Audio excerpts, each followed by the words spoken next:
Shalom, femme passionnée de Christ, que Dieu te bénisse. Parlons de l'intimité avec le Seigneur. Si vous demeurez en moi et que mes paroles demeurent en vous, demandez ce que vous voudrez et cela vous sera accordé. Ce passage est clair. Ce que Dieu attend de nous, c'est que nous demeurions dans sa parole.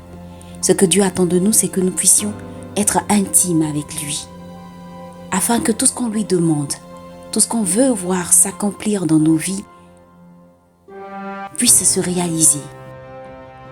Mais une condition s'impose. Si nous demeurons en lui. Demeurer en Jésus, c'est d'abord l'accepter, lui, comme Seigneur et Sauveur. C'est croire en lui, c'est se focaliser sur tout ce qu'il nous dit, sur sa parole, avoir une grande confiance en lui. Demeurer en lui, c'est marcher avec lui, c'est être intime avec lui, être proche de lui, être toujours à ses côtés, écouter sa parole, la garder, la mettre en pratique, observer ses lois, l'aimer, le contempler, le chérir. Si nous voulons voir Dieu accomplir ses promesses dans nos vies,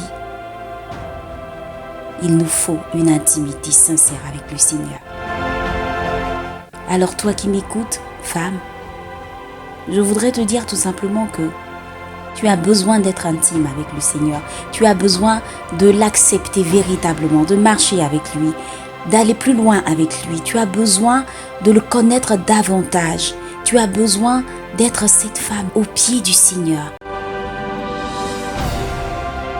Quand on est intime avec une personne, on partage avec cette personne ce qu'on est, ce qu'on a.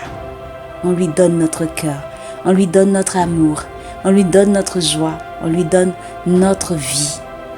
Si tu veux voir les promesses de Dieu s'accomplir dans ta vie, si tu veux vivre l'épanouissement total avec Christ, alors demeure en lui.